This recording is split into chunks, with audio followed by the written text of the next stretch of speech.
हमारा नया टॉपिक है मार्केट फेलियर। उसकी डेफिनेशन हम लोग कर रहे हैं।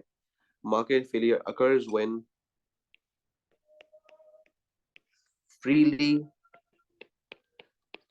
functioning markets fails to provide outcome or output according to society's perspective। ये हमारे पास डेफिनेशन है। इस डेफिनेशन के अंदर हम लोग की टर्म्स हाईलाइट कर लेंगे। वो है हमारे पास freely functioning markets fails to provide outcome or output according to society's perspective। ये की टर्म्स है बेसिकली इसके अंदर, और इन की टर्म्स को हम अपने पास लिख भी लेंगे, ठीक है ना, जब हम इस डेफिनेशन को और डिटेल में समझेंगे। बेसिकली ये डेफिनेशन हमको क्या बता रही है? ये हमें बता रही है कि मार्केट उस वक्त फेल होती है जब फ्रीली फंक्शनिंग मार्केट्स वो आउटपुट प्रोवाइड ना करें जो सोसाइटी चाहती है। ठीक है, तो की टर्म्स है इसके अंदर, उन की टर्म्स को हम लोग समझेंगे। हमारे पास जब हम बात करते हैं ना टर्म, सबसे पहला हमें जो टर्म यहां पर बताया जा रहा है वो है फ्रीली फंक्शनिंग मार्केट्स। बेटा सबसे पहले अंडरस्टैंड आपको ये करना है कि फ्रीली फंक्शनिंग मार्केट्स का यहाँ पर मतलब ये होता है, ये जो फ्रीली फंक्शनिंग मार्केट्स लिखा हुआ है इसका मतलब ये होता है the forces of demand and supply. ठीक है, the forces of demand and supply. कभी भी मार्केट में किसी भी गुड की जो है वो डिमांड बढ़ भी सकती है और कम भी हो सकती है, और इसी तरह कभी भी मार्केट में उस पर्टिकुलर गुड की सप्लाई बढ़ भी सकती है, कम भी हो सकती है। ये डिमांड और सप्लाई जब बढ़ती है या कम होती है तो बेटा उसके पीछे जो रीजन होता है वो ये रीजन होता है कि जो प्रोड्यूसर और कंज्यूमर को फायदेमंद लगता है अपने लिए वो उसको देखते हैं। मैंने क्या कहा? जो प्रोड्यूसर को और कंज्यूमर को अपने लिए फायदेमंद लगे। ठीक है, तो यहां पर मैं जब अपने लिए फायदेमंद होने की बात कर रहा हूं तो मेरे पास एक टर्म आ जाता है यहां पर, वो है टर्म प्राइवेट कॉस्ट। ठीक है, जरा प्राइवेट कॉस्ट को समझने की कोशिश करेंगे। सबसे पहले मेरे पास यहाँ पर जो टर्म है प्राइवेट, प्राइवेट का मतलब होता है कि भाई ये बात हो रही है एक इंसान की जो कि सिर्फ अपने लिए सोच रहा है, सेल्फिश बिहेवियर। ठीक है, इस सेल्फिश बिहेवियर में हम इस तरीके से भी कह सकते हैं कि भाई ये सिर्फ और सिर्फ क्या कर रहा है, किसी और के बारे में नहीं, सिर्फ अपने कॉस्ट के बारे में देख रहा है। और जहां तक बात है कॉस्ट की, तो बेटा कॉस्ट तो हर बंदे के लिए एक बर्डन होता है। ठीक है, अब हम आ जाते हैं प्राइवेट कॉस्ट की बेसिक डेफिनेशन पे। ठीक है, क्या होगी इसकी definition? The cost borne by those involved, those that are directly involved in production and consumption। ठीक है, अब प्रोडक्शन एंड कंजम्पशन की जहां तक बात करें तो अगर मैं बात करूं प्रोड्यूसर के लिए प्राइवेट कॉस्ट क्या होती है, तो बेटा प्रोड्यूसर के लिए प्राइवेट कॉस्ट हो सकती है the cost of a product. ठीक है, और अगर कंज्यूमर के लिए मैं प्राइवेट कॉस्ट की बात करता हूं तो ये बेसिकली हमारे पास प्राइस ऑफ अ प्रोडक्ट हो जाएगी। ठीक है, ये हमारे पास है private cost as a term. ठीक है, अब मैंने आपको अभी बताया यहाँ पर अपनी फ्रीली फंक्शनिंग मार्केट के अंदर कि कभी भी डिमांड बढ़ सकती है, कभी भी डिमांड कम हो सकती है, तो वो सिर्फ अपने ही कॉस्ट एंड बेनिफिट्स के बारे में सोचेंगे। यहां पर कंसिडर कॉस्ट एंड बेनिफिट्स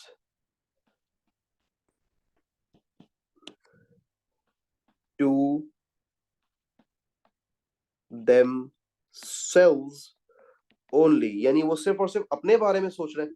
तो एक तरफ आ गया मेरे पास प्राइवेट कॉस्ट, लेकिन मैंने एक और टर्म इस्तेमाल किया, दैट इज प्राइवेट बेनिफिट। ठीक है, तो अब मैं प्राइवेट बेनिफिट को लिख लूंगा यहां पर कि भाई प्राइवेट बेनिफिट क्या होता है। यहां पर अब अगली चीज आ जाएगी मेरे पास, प्राइवेट बेनिफिट। ये मैंने इसको यहां पर एंड कर दिया रेड लाइन से, ताकि डिफरेंशिएशन हो सके। हमारे पास आ जाती है प्राइवेट बेनिफिट। अब हम जब प्राइवेट बेनिफिट की बात करते हैं तो बेटा again same term private with same meaning, I, me, my self. ठीक है, that is the selfish behaviour. अगर बात करते हैं बेनिफिट की, तो बेनिफिट का मतलब होता है बेसिकली द एडवांटेज और द सेटिस्फैक्शन जो कि कस्टमर को या प्रोड्यूसर को रिसीव हो। ठीक है, अब अगर हम इसके जो है वो डेफिनेशन की बात करें तो उसकी डेफिनेशन ये होगी, the benefits enjoyed by those involved in production and consumption। ये मेरे पास इसकी डेफिनेशन कंप्लीट हो गई। तो इसकी एग्जांपल दे देता हूं। अगर बात कर रहे हैं हम लोग प्रोड्यूसर की, तो बेटा प्रोड्यूसर के लिए प्राइवेट बेनिफिट क्या होगा, the benefit of a good. अब गुड का बेनिफिट क्या होता है, basically profit of a good. जब वो गुड बेचेगा उसे उसकी जात को फायदा होगा, प्रॉफिट होगा। ठीक है, then we have the consumer. As far as the consumer is concern, द satisfaction received from a good, ये इसकी प्राइवेट बेनिफिट हो गया कंज्यूमर का। तो आई होप आप लोगों को ये बात क्लियरली समझ आ रही होगी। ठीक है, अब देखें, ऑलवेज रिमेंबर वन थिंग कि जब फ्रीली फंक्शनिंग मार्केट्स वर्क करती है ना, तो उसमें होता क्या है कि यार आपके किसी भी गुड और सर्विस की कंजम्पशन से, यहां पर उसको देखेंगे बेटा, समझने की कोशिश करेंगे। हमारे पास सबसे पहले तो मैं आपको ये बता दूं, फ्रीली फंक्शनिंग मार्केट्स का आपको मतलब आई होप समझ आ गया होगा। ठीक है ना, the forces of demand and supply, जिसको हम इस तरीके से लिख देंगे यहां पर दोबारा से, independent forces of demand and supply. ये हमारे पास फ्रीली फंक्शनिंग मार्केट्स तो हो गया कंप्लीट। अब आ जाते हैं दी आउटपुट और दी outcome.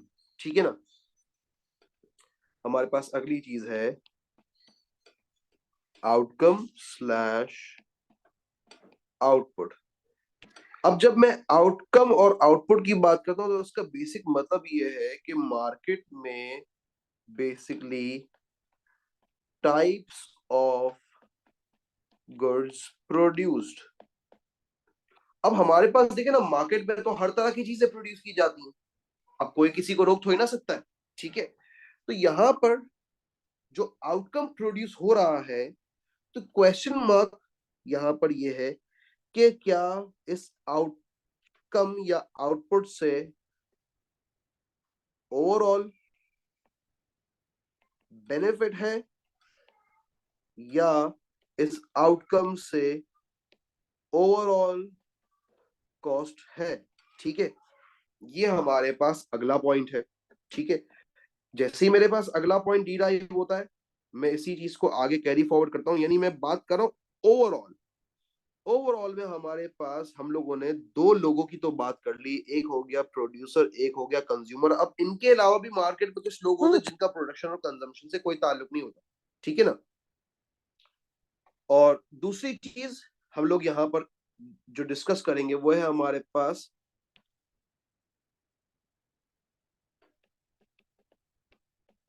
Societies perspective. Societies perspective की अगर बात की जाए तो सोसाइटीज पर्सपेक्टिव का क्या मतलब होता है कि good must be overall benefit to the society, ठीक है ना। वो मैं इस तरीके से इसको लिख देता हूं, goods produced must be for the betterment of society, ठीक है। अब इस बात का क्या मतलब है तो जरा समझेंगे। सबसे पहले आप लोग यहां पर मेरे पास टर्म सोसाइटी को समझें कि सोसाइटी का मतलब क्या। तो बेटा सोसाइटी की अगर बात करें तो सोसाइटी के अंदर हमारे पास सबसे पहले आ जाएगा एक कंज्यूमर।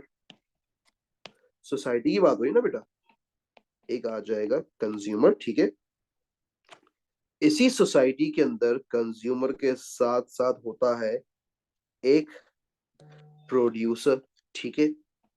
ये हमारे पास आ गया प्रोड्यूसर। और इसी सोसाइटी के अंदर वो लोग भी होते हैं जिनका प्रोडक्शन से और कंजम्पशन से कोई ताल्लुक नहीं होता, उन्हें हम कहते हैं neither producer nor consumer, they are the third party. अब थर्ड पार्टी का क्या मतलब होता है? थर्ड पार्टी का मतलब ये होता है दोज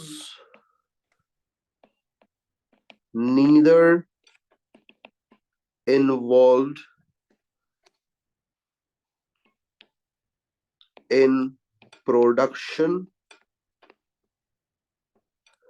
नॉर इन कंजम्पशन, इसे थर्ड पार्टी कहते हैं। लेट्स से फॉर एग्जांपल एक पर्टिकुलर गुड की बात हो रही, कैप या प्लास्टिक कप्स की बात हो रही है, तो आप यूज कर रही हैं, जारा की बात कर रहा हूं, मान ले मैं जारा से बात कर रहा हूं इस वक्त, ठीक है। जारा यूज कर रही है कप और मैं कप प्रोड्यूस कर रहा हूँ। वो कंज्यूमर है, मैं प्रोड्यूसर हूँ, लेकिन ऑब्वियस है इस कप की प्रोडक्शन से, इस कप की कंजम्पशन से दूसरों को फायदा भी होता होगा, दूसरों को नुकसान भी होता होगा। ये उसे थर्ड पार्टी कहते हैं जिनका प्रोडक्शन और कंजम्पशन से कोई ताल्लुक ना हो, ठीक है ना। अब जरा इसको और डेप्थ में लेके जाते हैं। मैंने थर्ड पार्टी का यहाँ पर जिक्र किया, तो थर्ड पार्टी से हमारे पास एक और चीज डिराइव होती है, वो है हमारे पास एक्सटर्नल। अब देखें ना, एक्सटर्नल का क्या मतलब होता है बेसिकली। एग्जाम्पल, आप और मैं इस वक्त क्लासरूम में मौजूद हैं, ठीक है ना। तो आप कंज्यूमर्स हैं, मैं प्रोड्यूसर हूं। अब हमारी क्लास के बाहर जो भी है ना वो एक्सटर्नल है, ठीक है। अब वो कोई बच्चा है, कोई बड़ा है, कोई बूढ़ा है, वो एक्सटर्नल ही कहलाएगा। तो हमारे पास सबसे पहले यहाँ पर टर्म आ गया एक्सटर्नल, ठीक है। देखिए कॉस्ट का तो आपको मतलब पता है भाई, कॉस्ट का मतलब है किसी भी किस्म का burden.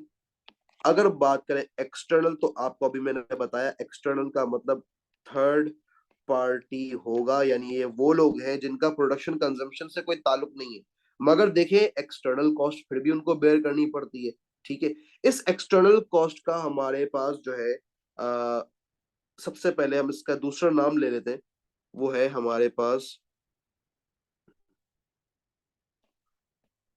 Also known as negative externalities, ठीक है। एक्सटर्नल कॉस्ट का दूसरा नाम क्या होता है बेटा? नेगेटिव एक्सटर्नैलिटीज, ठीक है। अब जरा एक्सटर्नल कॉस्ट को समझ लेते हैं। एक्सटर्नल कॉस्ट की सबसे पहले हम लोग अपने पास डेफिनेशन लेंगे। These are the cost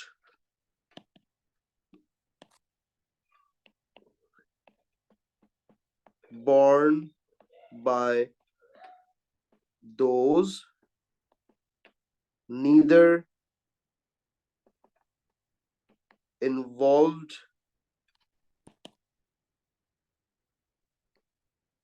in production nor in consumption।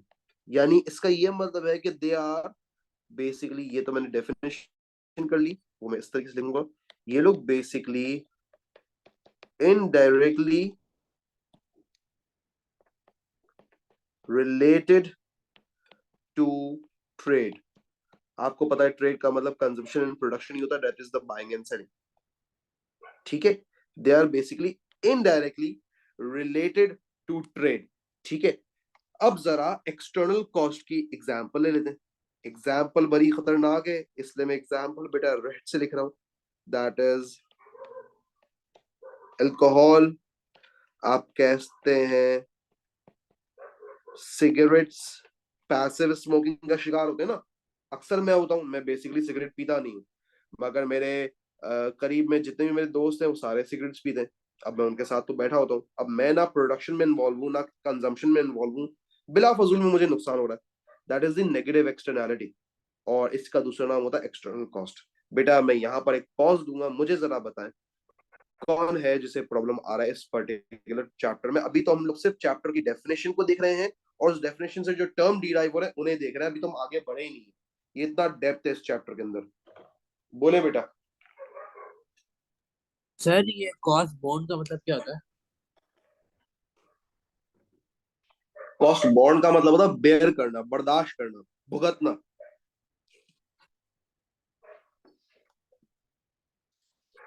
ठीक है ओके जैद, सर। ओके हो गया। चले, अब मेरे पास यहाँ पर जो है बेसिकली ये तो हमारे पास हो गया एक्सटर्नल कॉस्ट। ठीक है, अब हमारे पास जो अगली चीज है वो है यहाँ पर, हम लिख लेते हैं बेटा एक्सटर्नल बेनिफिट। एक सेकंड बेटा,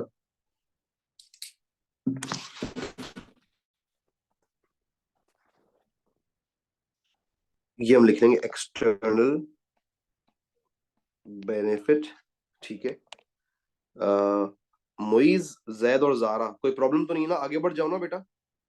जी सर। जी सर, आगे बढ़िए। चले, ओके।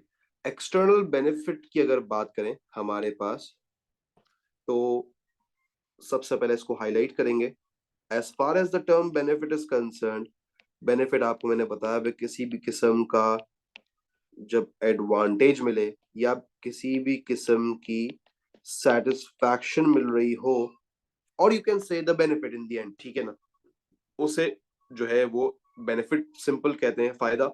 और अगर मैं बात कर लूं एक्सटर्नल, तो आपको पता है ये आ गई अगेन थर्ड पार्टी। ठीक है, तो अब इसकी हम अगेन डेफिनेशन लिखेंगे, these are the benefits enjoyed by those neither involved in production nor in consumption। ठीक है, यानी इसका मतलब ये हो गया कि आपको वो फायदा मिल रहा है जिसके लिए ना आपने पे किया है, ना आपने उसको प्रोड्यूस करने के लिए कोई इन्वेस्टमेंट की, कोई रिस्क ली है। तो again you are indirectly related to trade, indirectly related to trade. ठीक है, अब इसकी हम जरा एग्जाम्पल लेते हैं, उसको समझने की भी कोशिश करेंगे। अच्छा, दूसरी चीज मैं आपको इसका एक और नाम बता दूं, also known as positive externalities, यानी वो फायदा जो कि पॉजिटिव है सोसाइटी के लिए। ठीक है, चलें अब हमारे पास आ जाते हैं, इसको अगली चीज को देखते हैं जो कि इसकी एग्जाम्पल होगी। ठीक है, इसकी एग्जाम्पल मैं ग्रीन से लिखूंगा क्योंकि अच्छी एग्जाम्पल है, फायदेमंद एग्जाम्पल है। एग्जाम्पल की आ जाएगी बेटा वैक्सीनेशन। मैंने कोविड का वैक्सीन लगवा लिया है, मैं जब आप लोगों से मिलूंगा तो आपको क्या कोविड होगा मेरी वजह से? नहीं होगा, लेकिन आपने मेरे वैक्सीन के पैसे तो नहीं दिए। ठीक है ना, देखें अभी तो वैक्सीन फ्री में लग रहा था 2 साल पहले, लेकिन जब शुरू शुरू में फाइजर का सिर्फ वैक्सीन आया था तो वो 16,000 रुपए का लग रहा था। तो जिन्होंने वो वैक्सीन लगवाया उन लोगों ने बाकी लोगों को, जो उनके करीब के लोग हैं, उन लोगों को कोविड से बचा लिया। ठीक है ना, तो ये पॉजिटिव एक्सटर्नैलिटी। एजुकेशन की अगर बात करें, इसकी एक और एग्जांपल एजुकेशन भी है। अब सवाल ये है भाई एजुकेशन कैसे? देखो, जब आप एक एजुकेटेड पर्सनल होते हैं आप हमेशा सोसाइटी की बेटरमेंट के लिए काम करते हैं। ठीक है, कचरा पड़ा होता है, लेट्स से केले का छिलका पड़ा हुआ है, ठीक है ना, अब उससे क्या होता है, बेसिकली इंसान इजीली स्लिप हो सकता है ना। ठीक है, तो आपने उसको उठा के डस्टबिन में डाल दिया, यानी पोटेंशियल जो नुकसान हो सकता था सोसाइटी को, उससे आपने लोगों को उनसे बचा लिया। ठीक है ना, आपकी एजुकेशन के लिए उन्होंने तो पे नहीं किया था। और अगर मैं आगे बात करूं आपकी एजुकेशन की, ठीक है ना, तो पॉसिबल है हर घर के अंदर ऑब्वियसली यार भाई बहन होते हैं, किसी के और किसी के नहीं भी होते, लेकिन अगर नहीं भी होते तो जनरली अगर बात करें, जारा है, जैद है, मुइज है, तीनों के एजुकेशन के पैसे उनके घर वाले दे रहे हैं। ठीक है, अब घर वालों ने पे किया, ठीक है, तो घर वाले बेसिकली पैसा दे रहे हैं और आप कंज्यूम कर रहे हैं एजुकेशन। मान लें मैं प्रोवाइड कर रहा हूं तो मैं एक प्रोड्यूसर हो गया, तो हम दोनों के दरमियान ट्रेड चल रही है। लेकिन अगर आपका कोई छोटा भाई बहन कोई फाउल लैंग्वेज इस्तेमाल करता है, कोई गाली देता है, आप उसको रोकेंगे? बिल्कुल रोकेंगे, क्योंकि आपको आपके घर वालों ने तालीम दिलवाई है। लेकिन वो जो छोटा भाई या बहन है ना, उसे मुफ्त का फायदा हो रहा है बगैर एजुकेशन के, कि उसे एथिक्स आपसे सीखने को मिल रहे हैं, हालांकि उसने उसके कोई पैसे नहीं दिए। बात समझ आ रही है? Yes sir. चलें, अब मैंने आपको थोड़ी देर पहले यहाँ पर टर्म सोसाइटी का बताया था ना, ठीक है ना, जिसके अंदर मैंने बताया भाई कंज्यूमर भी होता है, प्रोड्यूसर भी होता है और थर्ड पार्टी भी होता है। लेकिन जो अभी हम लोगों ने फिलहाल कॉस्ट एंड बेनिफिट्स किए उसके अंदर एक तरह के कॉस्ट एंड बेनिफिट में सिर्फ कंज्यूमर प्रोड्यूसर आया और एक तरह के कॉस्ट एंड बेनिफिट्स में सिर्फ थर्ड पार्टी आया। तो अब जाहिर सी बात है सोसाइटी के as a total cost and benefits की भी बात करनी है, तो उसके लिए हमें क्या करना होगा? उसके लिए हमें एक स्टेप फर्दर जाना होगा, और वो ये है, हमारे पास जो अगली हमारे पास आ जाती है type, that is social cost. ठीक है बेटा, सोशल कॉस्ट की अगर बात करें तो सोशल कॉस्ट हमारे पास होती है, it is the sum of private cost and external cost. तो इसको किस तरीके से लिख सकते हैं? इनका एब्रीविएशन होता है बेसिकली, एब्रीविएशन आप लोग याद रखें, वो है हमारे पास social cost is equals to private cost plus external cost. ठीक हो गया? आ जाए आगे बढ़ते हैं, that is another term known as social benefits. ठीक है, अब सोशल बेनिफिट्स क्या होते हैं जरा समझ लेंगे।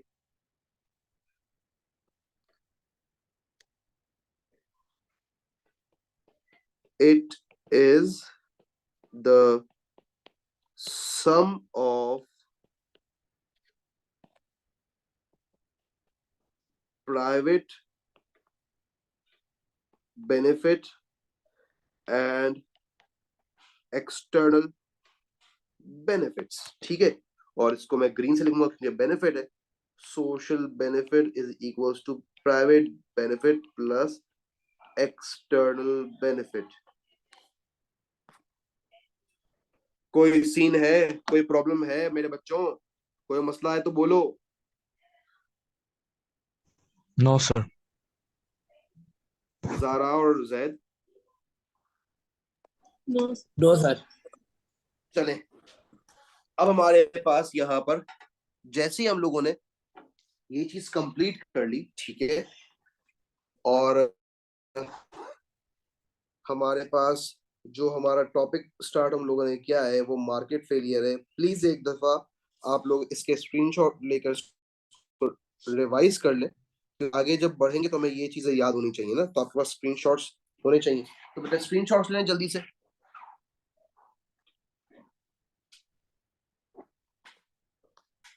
डन। जी सर। ये आपके पास एक और स्क्रीनशॉट, 2 ही पेजेस हुए हैं आज, ठीक है। इसको लेंगे फिर हम आगे बढ़ते हैं। डन। चलो, अब हमारे पास जो चैप्टर का नाम है मार्केट फेलियर, उसको दोबारा से स्टार्ट करते हैं और दोबारा से उसको एक और दफा दूसरे तरीके से समझने की कोशिश करेंगे। हमारे पास जो चैप्टर हम लोग पढ़ रहे हैं ना, उसमें हमारे पास जो सबसे पहला टर्म है वो है हमारे पास मार्केट, ठीक है। अगर यहाँ पर बेटा बात की ना टर्म मार्केट की, ठीक है, तो मार्केट का मतलब क्या होता है? मार्केट का मतलब ये होता है भाई, एक ऐसी जगह जहां पर कंज्यूमर्स और प्रोड्यूसर्स जो हैं वो एक दूसरे से आकर मिले, राइट? आप अग्री करते होंगे इस बात से। ये मैं लिख दिया भाई, कंज्यूमर्स और प्रोड्यूसर्स। और अगर मैं आपसे कहूं कि यार मार्केट के अंदर कंज्यूमर्स और प्रोड्यूसर्स की अगर बात करते तो बेटा कंज्यूमर्स का पर्सपेक्टिव क्या होता है? गुड्स एंड सर्विसेज को बाय करना, जबकि प्रोड्यूसर क्या करते हैं? गुड्स एंड सर्विसेज को सेल करते हैं।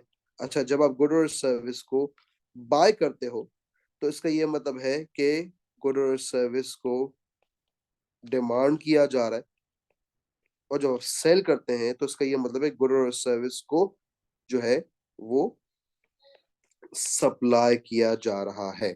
ठीक हो गया? आई होप कोई प्रॉब्लम नहीं है। अब अगर मैं आपसे ये कहूं कि आप मुझे इसकी डायग्राम बनाकर दिखा दें, तो आप कहेंगे सर ये तो बहुत आसान सा काम है। ये मैंने अपने पास 2 एक्सेस बनाए, ठीक है। एक तरफ मैंने मेंशन कर दिया प्राइसेस, दूसरी तरफ मैंने मेंशन कर दिया क्वांटिटी ट्रेडेड।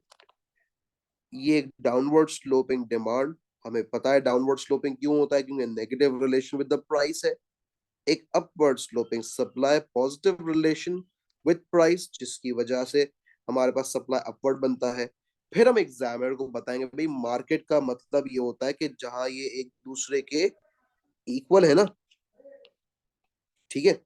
तो ये मैंने अपने पास क्या किया, प्राइस निकाली, बेसिक, ये इक्वल का है बेसिकली, वो इस पॉइंट पे इक्वल है।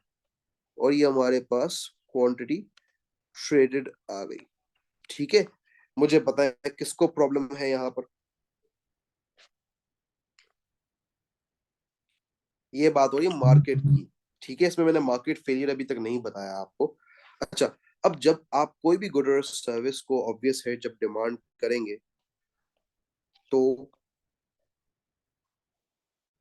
अगर कंज्यूमर डिमांड कर रहा है तो वो देखेगा उसका प्राइवेट बेनिफिट क्या है, और अगर प्रोड्यूसर सप्लाई करेगा तो वो देखेगा भाई मुझे इस चीज को बनाने के लिए मेरी प्राइवेट कॉस्ट कितनी लग रही। कॉस्ट देखेगा तभी तो फायदा होगा ना उसको।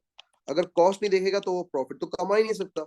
तो ये देख लेगा अपनी प्राइवेट कॉस्ट को, ठीक है। आ जाए, अब यहाँ पर सिर्फ प्राइवेट में तो काम नहीं चल रहा, basically overall benefits and cost को देखना है। तो हमारे पास हम लिख देंगे भाई बेनिफिट्स एंड कॉस्ट, ठीक है। सीधी सी बात है। अब जब सोसाइटी में हम लोग रहते हैं तो सोसाइटी को भी तो बेनिफिट्स अकर होते हैं ना, गुड्स एंड सर्विसेज। तो आ जाएगा social benefits is equals to social cost, ठीक है। देखो सोसाइटी में अगर प्रोडक्शन होगी और कंजम्पशन होगी तो कॉस्ट तो अकर होगी। आप ये कहें कि सर सिगरेट बिल्कुल बैन करवा दे, तो ये पॉसिबल इसलिए नहीं है कि कुछ कंट्रीज हैं जो कि रिलाय सिर्फ टबैको पे करते हैं, उनकी फील्ड से निकलते ही टबैको है, फिर क्या करेंगे भाई, कहाँ जाएंगे वो लोग? वो तो मर जाएंगे। ये हो नहीं सकता कि आप कहते हैं यार एक चीज बिल्कुल जीरो कर दो, इस तरह नहीं होता कभी भी। अच्छा, अब मेरे पास ये आ गई सोसाइटी की, मैंने बात कर ली, ठीक है। यहाँ पर जो है मेरे पास मार्केट की सिचुएशन अभी चल रही है बिल्कुल सुकून से, ये अभी बिल्कुल एक प्रॉपर सेटिस्फैक्शन चल रही है दोनों की तरफ से आपस में, दोनों मार्केट, दोनों पर्सपेक्टिव से, चाहे वो कंज्यूमर का पर्सपेक्टिव हो, प्रोड्यूसर्स का पर्सपेक्टिव हो, या डिमांड और सप्लाई हो, ठीक है। अब जब मैं अपने पास सोशल बेनिफिट्स की बात करता हूँ, ठीक है, तो सोशल बेनिफिट्स के साथ साथ अब सोसाइटी के ओवरऑल बेनिफिट तो देख लिए, अब ये भी तो देखना है ना कि अगर सोसाइटी बैलेंस हो गई है तो कितना प्रोड्यूस करने से कितना नुकसान होगा। इसकी मैं आपको एग्जांपल देता हूँ। आपके अगर घर वाले, हम लोग एक हमारा मिड टर्म होता है, ठीक है, और आपके घर वाले मुझसे आपका रिजल्ट, एक पेरेंट टीचर मीटिंग हो रही है, आपके घर वाले आते हैं और मैं उनसे कह देता हूँ कि सर क्लास की एवरेज ये बन रही है, ए ग्रेड ये है, यू ग्रेड ये है। तो मुझे एक बात बताएं, उनका अगला सवाल क्या होगा? क्या वो सेटिस्फाई होके खड़े होकर चले जाएंगे या वो कोई और सवाल भी पूछेंगे? बताएं क्या सवाल पूछेंगे वो लोग?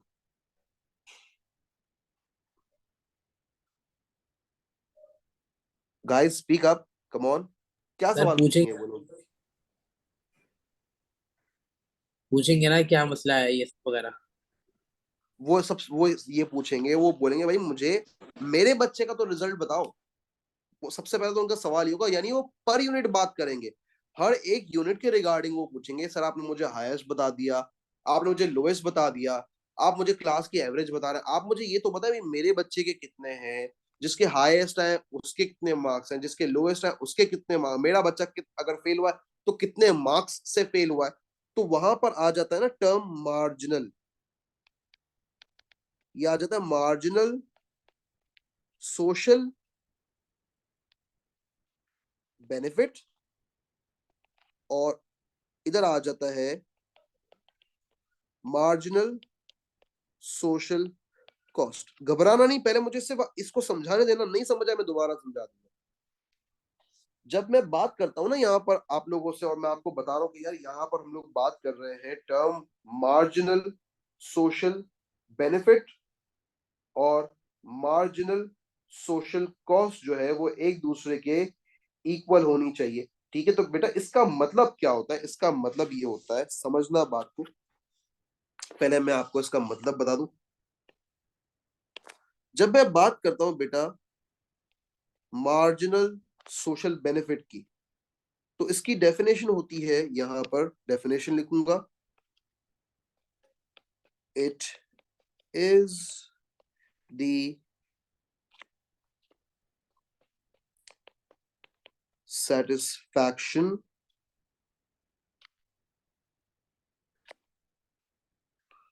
experienced by a consumer of a specific good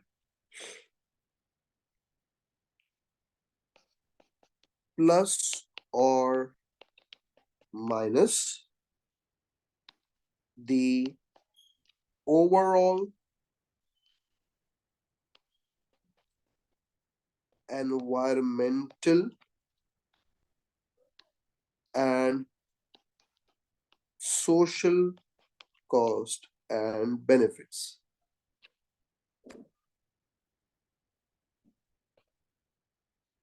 अब सवाल ये डेफिनेशन तो लिख ली, इसका मतलब क्या है? इसका मतलब ये है बेटा, जरा समझेंगे, ये वो सेटिस्फैक्शन है जो उस वक्त एक्सपीरियंस की जाती है एक कंज्यूमर की तरफ से जब वो किसी एक स्पेसिफिक गुड को बाय कर रहा हो, ठीक है, और उसमें से हम जो दूसरे इफेक्ट्स हैं उनको माइनस कर दें। जिसकी मैं आपको ये इस तरीके से एग्जांपल दे सकता हूं कि अगर एक पर्टिकुलर पर्सन जो है वो रिजल्ट लेकर आता है, तो रिजल्ट में वो ये देखेगा मेरा अपना स्कोर क्या है फर्स्ट टर्म का, सेकेंड टर्म पे जाएगा वो देखेगा भाई डिफरेंस क्या आया, ठीक है ना, फिर वो थर्ड टर्म पे जाएगा वो देखेगा डिफरेंस क्या आएगा। अब ये जो टर्म है ना मेरे पास मार्जिनल, मार्जिनल का मतलब होता है बेसिकली चेंज और एडिशनल, ठीक है। तो यहां पर मेरे पास जब मैं मार्जिनल सोशल कॉस्ट, जिसका हम एब्रीविएशन लिखते हैं MSB, उसकी बात करता हूं, तो ये उसकी मैंने आपको डेफिनेशन लिखवा दी। अब जब मैं बात करता हूं ना मार्जिनल सोशल कॉस्ट की, तो बेटा मार्जिनल सोशल कॉस्ट की डेफिनेशन हमारे पास क्या होती है वो मैं आपको यहाँ पर लिखवा दूंगा, ठीक है? जरा नोट कीजिएगा इसकी डेफिनेशन को भी। इसकी डेफिनेशन मैं आपको रेड से लिखवाता हूँ ताकि आपको जो है डिफरेंशिएट करने में आसानी हो, ठीक है? समझिएगा बात को। It is the change in society's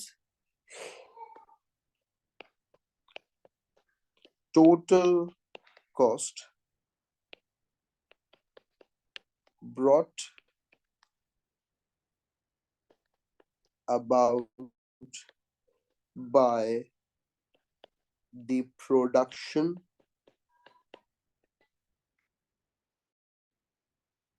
of an additional unit of a good or a service। ये मेरे पास जो है वो डेफिनेशन है मार्जिनल सोशल कॉस्ट की, जिसको हम लोग लिखते हैं MSC, ठीक है? जब तक ये दोनों एक दूसरे के इक्वल है तब तक मार्केट फेल नहीं करेगी। रुकिएगा मेरे साथ, समझिएगा। ये आपको बताने की कोशिश क्या कर रहा है, the cost of producing an additional unit must be equal to the benefits of that unit. यानी अगर इमरान खान हुकूमत में आकर 10 रुपए पेट्रोल कम कर देता है, लेकिन 10% या 2% टैक्स बढ़ा दे लोगों की इनकम्स पे, तो बात तो वही हो गई। उसने क्या किया बेसिकली, उसने लोगों को फायदा पहुंचाया एक तरफ और दूसरी तरफ नुकसान भी पहुंचाया, क्योंकि देखे ना इकोनॉमी को भी तो रन करना है, इस बात को भी तो समझिए, ठीक है? तो हमारे पास यहाँ पर अब जब भी हम लोग फेलियर के अंदर डिमांड और सप्लाई की डायग्राम बनाएंगे, तो बेटा हम लोग जो है वो सप्लाई और डिमांड की जगह क्या लिखेंगे, नोट कीजिएगा, supply is equals to MSC, क्योंकि आप देखो हम लोगों ने सप्लाई से MSC डिराइव किया, ठीक है? और डिमांड से हम लोगों ने MSB डिराइव किया है, तो इसीलिए हम डिमांड की जगह D is equals to MSB लिखेंगे, ठीक है? अब मुझे बताएं किसको प्रॉब्लम है, हाँ कौन है जिसे प्रॉब्लम है और कितनी प्रॉब्लम है। टेंशन की कोई बात नहीं, सुकून से समझेंगे। सर, ये डिमांड में प्राइवेट बेनिफिट क्यों हो सकता है, जैसे सप्लाई में क्यों नहीं हो सकता?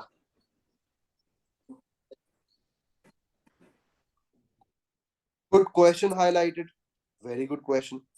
एक तरफ बेनिफिट आएगा तो दूसरी तरफ भी अगर बेनिफिट ही आएगा फिर कॉस्ट कहाँ जाएंगी, पहला इसका जवाब। दूसरा इसका जवाब है, जब प्रोड्यूसर्स की बात करते हैं ना, तो प्रोड्यूसर अपनी कॉस्ट को नहीं दे या बेनिफिट कमा ही नहीं सकेगा। अग्री करते हैं मेरी बात से? जी सर, वापस रिपीट करिएगा एक मिनट। मैं कह रहा हूं जब तक प्रोड्यूसर अपनी कॉस्ट को नहीं देखेगा वो क्या बेनिफिट अर्न कर सकेगा? No sir.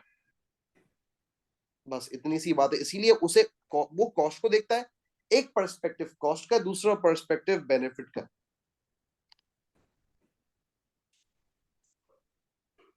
जी ओके। भाई और जारा, सर, ये एमएसबी वाली व्हाट? डेफिनेशन है, ये इसमें एंड में जो environment and social cost and benefit, ये भी जो वापस समझा दे, समझ नहीं आया थोड़ा, क्या मतलब इसका? देखो बेसिकली इसका मतलब क्या होता है, सबसे पहले ओवरऑल इन्वायरमेंटल, यानी इसका मतलब ये जो total social cost and benefits है ना। हाँ। एग्जांपल देता हूं मैं आपको, सुनना, एग्जांपल दे रहा हूँ, सुनना, गौर से सुनना। हमने कैलकुलेट किया, मान लो एक अंदाजा लगा रहे हैं हम लोग कि हमें जो टोटल सोशल कॉस्ट एंड, बल्कि मैं आपको एक काम करता हूँ ना, मैं आपको इनका फॉर्मूला भी लिखवा देता हूँ। मेरे ख्याल से फॉर्मूला जब मैं लिखवाऊंगा ना तो आपको ज्यादा बेहतर तरीके से समझ आ जाएगा कि सर जो है वो मार्जिनल सोशल बेनिफिट अगर पढ़ा रहे हैं तो उसका फॉर्मूला क्या है, मार्जिनल सोशल कॉस्ट पढ़ा रहे हैं तो उसका फॉर्मूला क्या है। तो सबसे पहले मार्जिनल सोशल कॉस्ट की बात कर लेते हैं। तो बेटा देखना जरा, marginal social cost is equals to marginal private cost plus marginal external cost। क्या मतलब है इसका कि प्रोड्यूसर्स और हर यूनिट के प्रोडक्ट पर क्या बेनिफिट, और थर्ड पार्टी को, सॉरी कॉस्ट हो रही, कॉस्ट की बात कर रहा है, सॉरी, और थर्ड पार्टी को क्या कॉस्ट अकर हो रही, उन दोनों को मिला लेंगे तो ये आ जाएगी मार्जिनल सोशल कॉस्ट। ठीक है, अब आ जाते हैं मार्जिनल सोशल बेनिफिट। ठीक है, M S B. M S B की अगर बात करें तो उसकी हमारे पास आएगी marginal private benefit plus marginal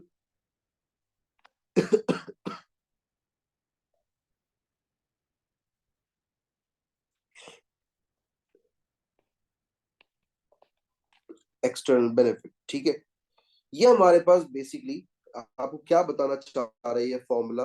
ठीक है, वो माइनस वाली बात भी मैं आता हूँ भाई, टेंशन नहीं लो। ठीक है ना, कोई मसले वाली बात नहीं है।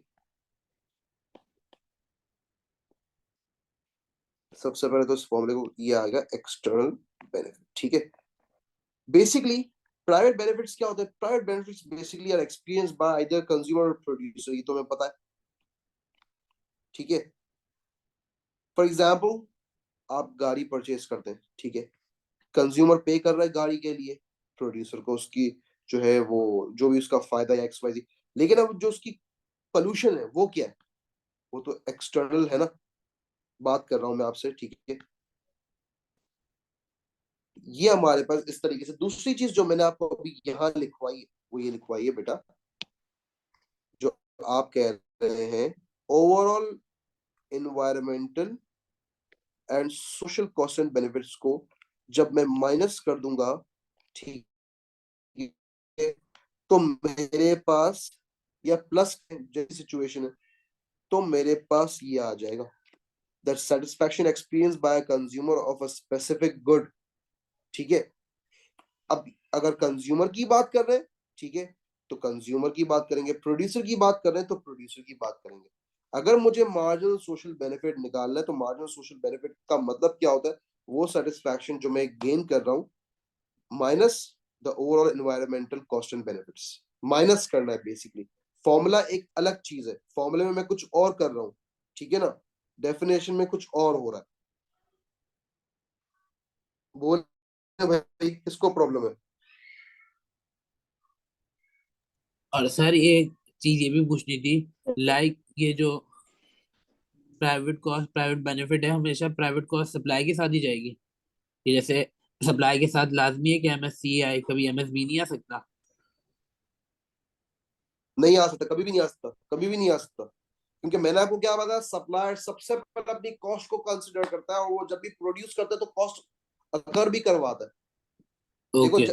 एग्जाम्पल देता हूं मैं, एप्पल का आउटलेट है, ठीक है, अब एप्पल की प्रोडक्शन हाउस भी तो है ना, तो जब वो गुड्स प्रोड्यूस करता है तो पोल्यूशन तो करता होगा ना, गुड तो बाद में आता है मार्केट में, पहले तो पोल्यूशन हो जाती है ना भाई। Yes sir. ठीक है, लेकिन साथ साथ वो एम्प्लॉयमेंट भी देता है, वो एक बेनिफिट जरूर है, लेकिन फिर ऑब्वियस है उसको कॉस्ट लगती है ना, एम्प्लॉयमेंट की कॉस्ट तो लगेगी ना। Yes sir. आ जाए मुईज और जारा, बोले बेटा।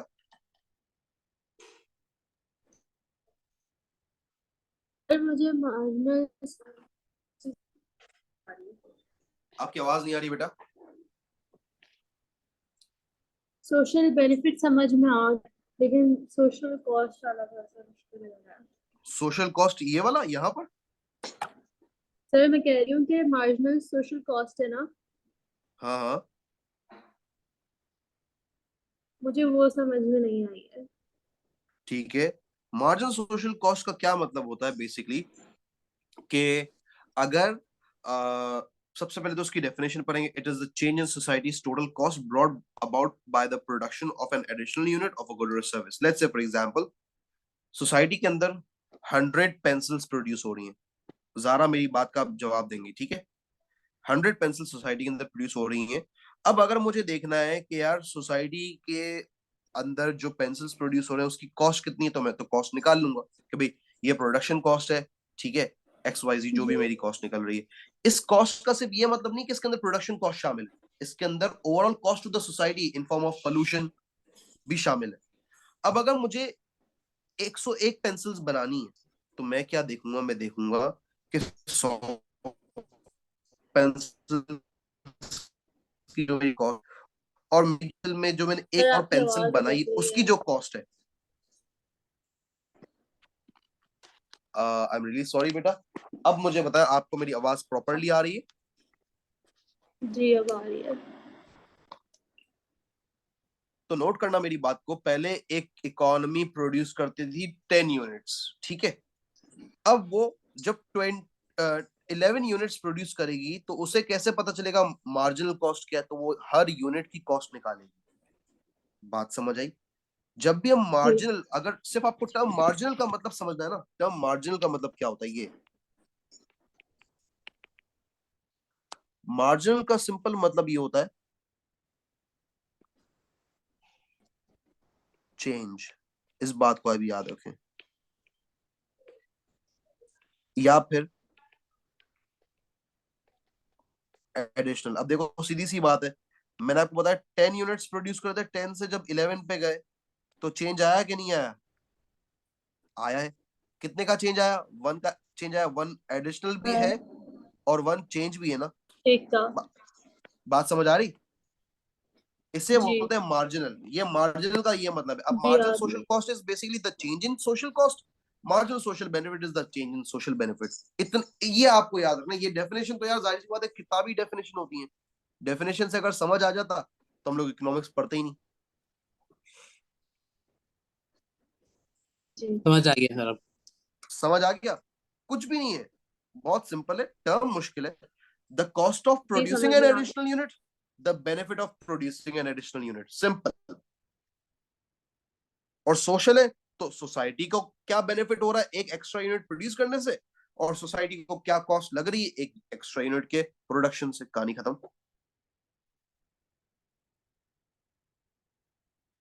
अब बताओ ज़ारा, क्या अब तुम्हारा कॉन्सेप्ट क्लियर हुआ? तुम्हारी तो मेरे साथ जी देखा जाए हुआ तो सर। लेक्चर की तो फर्स्ट क्लास है ना ज़ारा. हमारी लेक्चर की तो पहली क्लास है आज. कल तो जी मंडे को तुम लोगों ने पास पेपर सॉल्व की तो आंसर राइटिंग सीखी थी. आपकी मेरी पहली क्लास है तो बेटा टेंशन अपने को नहीं लेना, जितना हो सके सवाल पूछने. मोइज और जैद मुझे कंफर्मेशन देके फिर आप लोग जा सकते हैं. और ज़ारा आप रुकना बेटा, ठीक है, मुझे आपसे कोर्स के रिगार्डिंग ये बात करनी है. Sir okay private sir. Cost क्या था? प्राइवेट बेनिफिट क्या था सर? प्राइवेट बेनिफिट ये रहा बेटा, लिखवाया हुआ है मैंने. सर इसका जरा स्क्रीनशॉट लेनी है लास्ट वाली स्लाइड की। बिल्कुल आप स्क्रीनशॉट ले लें.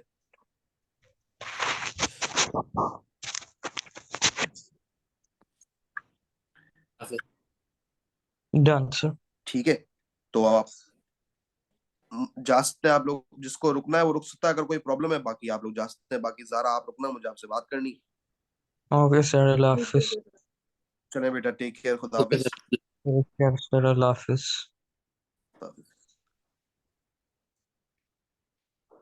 हाँ जी ज़ारा, क्या स्टेटस है, जी सर क्या पोजीशन है? समझ में आया है सर। देखो मेरा स्टाइल हो सकता है शायद आपको थोड़ा डिफरेंट लगे क्योंकि मैं हर चीज लिखवाता हूँ और हर जी चीज की डेफ में जाऊंगा. देखो डेफिनेशन अगर मैं डायरेक्ट आपको कराता ना यहाँ पर तो हमारा आज मार्केट फेलियर आधा कंप्लीट हो चुका होता, ठीक है ना. लेकिन मैंने डेफिनेशन जी ही वर्ड्स पिक किए और उसी से हमने अपना पूरा क्राइटेरिया सेट किया कि उसी से हम अपने कोर्स में आगे बढ़े. ये चीज हम कोर्स में जी आगे बढ़ चुके हैं, ऐसा नहीं हमने सिर्फ लेकिन ये चीजें डेफिनेशन से ही निकालनी है. हम मैं अगर आपको डायरेक्ट डेफिनेशन पढ़ाता और डायरेक्ट प्राइवेट कॉस्ट बेनिफिट पढ़ाता तो आपको यही नहीं पता चलता कि भाई कनेक्शन क्या है, ये हो क्या रहा है, मजाक हो रहा है, क्या सर हो जी रहा है. डिफरेंस क्या है वगैरह बस सब कुछ। इसीलिए ये. हाँ तो समझ आया ना मेरा बच्चा, ये बताओ मुझे जी आया समझ देखो में। समझ आना चाहिए तुम्हें। दूसरी ये कि यार बिल्कुल चिलिंग वाला सिस्टम है। देखो जितने आप सवाल हम्म, पूछोगे उतना आपका कॉन्सेप्ट क्लियर होगा। हमें ये जी सिचुएशन रखनी है, सर, आप इससे पहले जो ठीक है ना। आपके जो लेक्चर्स हुए हैं पिछले चैप्टर्स के, अगर आप मुझे इसकी रिकॉर्डिंग अगर आपके पास है या नोट्स है तो मुझे भेज सकते तो अच्छा होगा, क्योंकि अभी मेरे प्री मुझ मॉड्यूल्स भी आ रहे हैं, तो तो मुझे ना मेरा अच्छा बेटा, होगा मैं कि आपको, एक्सेस का हो। मुझे ये बताएं कि आपको किस किस के नोट्स चाहिए। हम्म, ये वाले लेक्चर नोट्स की आप बात कर रही हो ना। जी पीएस और पीईडी वाले चैप्टर्स अभी आपने कराए हैं। ठीक है, तो मैं आप बेसिकली हम लोग यूनिट 2 पर हैं, ठीक है ना। यूनिट 2 जैसे कि जी हमारा ये मार्केट फेलियर चल रहा है ना, तो हमारे समझो 16 चैप्टर्स कंप्लीट हो जाएंगे, 15 चैप्टर्स कंप्लीट हो जाएंगे। जी ठीक है, तो मैं आपको इन दोनों, ये दो फाइल्स हैं मेरे पास, बेसिक इकोनॉमिक्स की और ये एलोकेशन हम्म, ऑफ रिसोर्स की, मैं आपको दोनों व्हाट्सएप कर देता हूँ अभी। जी ठीक है, थैंक यू। ठीक हो गया। बाकी इसके जी अलावा जी भी अगर एग्जाम के हवाले से कोई चीज समझ नहीं हो, कोई प्रॉब्लम हो, तो मुझसे पूछ लेना। ठीक है सर।